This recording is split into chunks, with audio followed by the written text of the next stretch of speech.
இடம் எந்த இடமா இருக்குது? என்னுடைய வாழ்நாள்லேயே கிட்டத்தட்ட எனக்கு ஒரு 5000 சீடர்கள் இருக்கிறாங்க. ஆனால் இருந்தால் கூட என்னுடைய கேள்விகளுக்கு பதில் இல்லை, அவங்களுடைய கேள்விகளுக்கு நான் பதில் சொல்கிற விதம், இது எல்லாம் எவ்வளோ கிட்டத்தட்ட ஒரு 14 வருஷமாக நடக்குது. நடந்தால் கூட என்னுடைய சீடர்களில் வேலாயுதம்னு ஒரு சீடர் இருந்தார். அந்த வேலாயுதம்ன்ற சீடர் எப்படிப்பட்டவர்னா, எல்லாரும் சீடர்கள் தான், எல்லாரும் படித்தவங்க தான். ஆனால் படித்தால் போதாது. அதனால தான் நான் ஒவ்வொரு கிளாஸ்லேயும் சொல்கிறது, படித்தா போதாது. ஒரு பாடலை படிக்கிறீங்க, அந்த பாடலுக்குள்ளே நமக்கு அவர் என்ன சொல்கிறாரு, அந்த மகான் நமக்கு என்ன சொல்லியிருக்கிறாரு, அதை ஆராயணும். படிக்கிறதுக்கு பேப்பரில் இருக்கிற எழுத்தை படிக்கிறது யார் ஒன்றாலும் படிக்க முடியும். ஆனால் அதுக்குள்ளே இருக்கிற பொருள் என்னன்றதை எடுக்கிறது தான் ஆன்மீகம். அந்த மாதிரி எடுக்கிற ஆற்றல் என்னுடைய வாழ்க்கையில் அந்த வேலாயுதத்துக்கு மட்டும்தான் இருந்தது, என்னுடைய சீடர்கள்லே.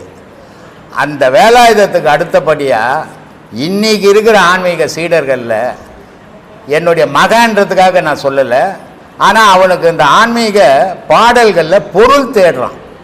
ஆன்மீக பாடல் தேடுறதில்லை, ஆன்மீகத்தினுடைய பொருள் தேடுறான். இதுதான் ஆன்மீகத்துக்கு ஊர்ந்துகோல், இதுதான் வழி. அதில் இருக்கிற உண்மைகளை தெரியும் போது தான் நம்ம அதில் பயணம் பண்ண முடியும். அதில் இருக்கிற உண்மைகள் தெரியாததுனால நம்ம ஒரு நேரம் படிப்போம், ஒரு நேரம் விட்டுடுவோம். அப்போது அதை ஆராயணும், அந்த பாட்டுக்குள்ளே என்ன இருக்குதுன்னு. இப்போது அருணகிரி ஒரு பாடலில் சொல்கிறாரு, நாத விந்து கலாத்தி நமோ நமோ, வேத மந்திர சொருபா நமோ நமோ, போக அந்தரி பாலா நமோ நமோ, அருள் தாராயா அப்படின்னாரு. இப்போ இதை பாட்டு கேட்கறதுக்கு டிஎம் பாடினாரு, ரொம்ப அருமையாக பாடியிருக்கிறாரு. அருணகிரியை நல்லா எழுதிக்கிறார். ஆனால் அதுக்குள்ளே நமக்கு என்ன சொல்கிறாங்கன்னு பார்க்கணும். நாதம் விந்து கலை. நாதம்னா ஆன்மா, கலைன்னா உயிர், விந்துன்னா ஜீவன். இந்த மூணும் ஒன்றா சேர்ந்தால் இறைவனுடைய சமமானவன் நீ.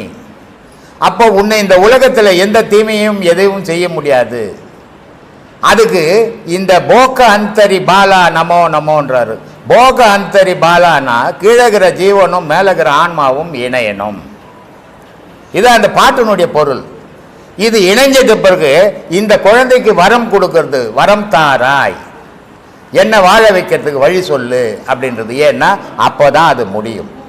இதை மாதிரி ஒவ்வொரு பாடலையும் பொருள் அறியணும். பொருள் அறியாமல் பாட்டு பாடி நான் 100 பாட்டு பாடுவேன், 200 பாட்டு பாடுவேன்னா அதில் ஒரு பயணம் கிடையாது. பாட்டுக்குள்ளே நமக்கு என்ன சொல்கிறாங்கன்னு தெரிஞ்சுக்கணும்.